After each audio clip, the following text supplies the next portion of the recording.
ஓம் மகா மாரியம்மனே போற்றி போற்றி. இன்றைய உரையில் நாம் 2 மாரியம்மன் ஆலயங்களை பார்க்க இருக்கின்றோம்.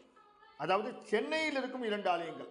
முதலில் மயிலாப்பூரில் இருக்கும் நாகாத்தம்மனையும், இரண்டாவதாக மந்தவெளியில் அமைந்திருக்கும் தண்டுமாரியம்மனையும் பார்ப்போம். முதலாவதாக மயிலாப்பூர் நாகாத்தம்மன் கோயிலுக்குள் செல்வோம். சென்னை மயிலாப்பூரில் மசூதி தெருவில் இந்த கோவில் அமைந்திருக்கின்றது. மிகவும் சக்தி வாய்ந்த தெய்வம். இந்த தெருவில் ஒரு பணக்காரருக்கு சொந்தமான இடத்தில் ஒரு அரச மரம் இருந்தது. ஒரு சமயம் அந்த இடத்தின் வழியாக ஒரு பெரியவர் சென்றபோது அரச மரத்துக்கு அருகே ஒரு நாகம் படமெடுத்து ஆடியது. பின்னர் அது வலைக்குள் புகுந்தது. இவற்றையெல்லாம் பார்த்தார் அந்த பெரியவர். அம்பாள் மாரியம்மன் நாகாத்தம்மனாக இங்கு உரைகின்றாள் என்பது அவருக்கு புரிந்தது.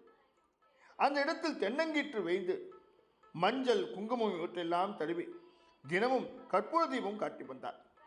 பல மாதங்கள் கழிந்த பின்னர் ஒரு நாள் அந்த இடத்தில் சொந்தக்காரர் அங்கு வந்து இந்த இடத்தில் வீடு கட்டப் போவதாகவும் அங்கிருக்கும் அரச மரத்தை அப்புறப்படுத்தப் போவதாகவும் சொல்லிவிட்டு காசிக்கு சென்று விட்டார். ஆனால் அந்த பெரியவருக்கு ஒன்றுமே புரியவில்லை. அந்த சொந்தக்காரரின் மனைவி அப்போது நிறமாத கர்ப்பிணியாக இருந்தார். அவருடைய கணவர் அந்த அரச மரத்தை அப்புறப்படுத்த நினைத்ததன் பலனாக அவரால் ஊரே திரும்ப முடியவில்லை. அதாவது அவர் இறந்த செய்திதான் வந்தது. ஆனால் அவருடைய மனைவி மிகவும் வருத்தப்பட்டார். அவளது பிரசவ நேரமும் நெருங்கியது. என்ன சோதனை! அவளுக்கு ஆண் பிள்ளை பிறந்தது, கூடவே ஒரு பாம்பும் பிறந்தது. அரண்டு போய்விட்டார்.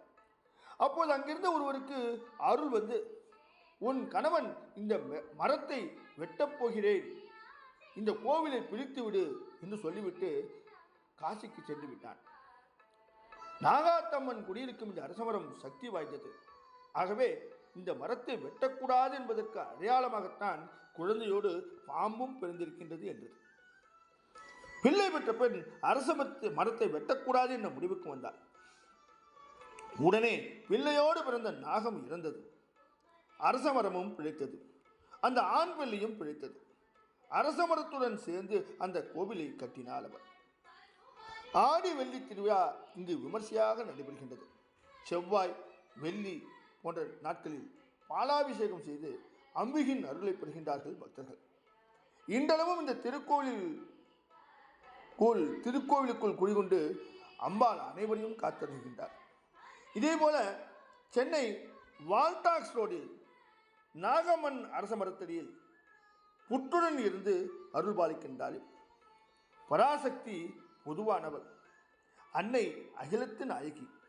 பரபிரம்மே பரம்பொருள், பரம்பொருளே சக்தி. அபயகரம் காட்டும் அற்புத சக்தி. பராசக்தியே எல்லா இடத்திலும் அமர்ந்து அருள்பாலிக்கின்றார்.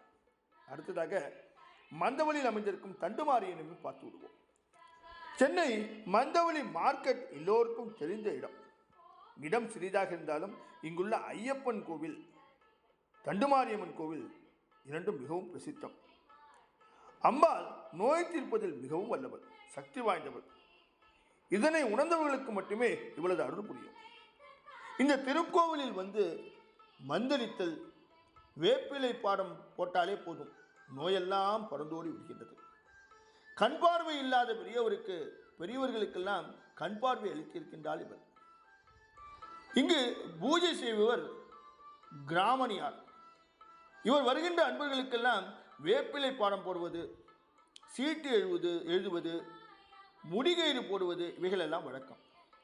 இங்குள்ள மக்கள் இவளின் புகழை பாடுவதில் மெய்மறந்து போகின்றார்கள். பிணி என்பதைப் போல கொடுமையான ஒன்று வேறு கிடையாது. வியாதி இல்லாமல் வாழ்ந்தாலே சிறந்த வாழ்வு. பணமெல்லாம் 2ஆம் பட்சம்தான். பிணி நம்மை அணுகாமல் இருந்தாலே போதும். நோயற்ற வாழ்வே குறைவற்ற செல்வம் என்று சொல்லப்படும் பழமொழி எத்துணை சிறப்பானது. வாழ்வதற்கு காசு பணம் தேவைதான். ஆனால் முதலில் நாம் நோயில்லாமல் வாழ்ந்தாலே நாம் முழுமையான, நிறைவான, சந்தோஷமான வாழ்வை நாம் அடைகின்றோம். தண்டுமாரியம்மன் தம் நிறைவான வாழ்வுக்கு துணை செய்கின்றார். தொடர்ந்து பல மாரியம்மன் கோயில்களை நாம் பார்க்க இருக்கின்றோம்.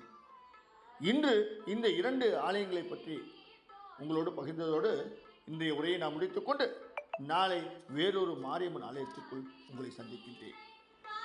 ஓம் மகா மாரியம்மனே போற்றி.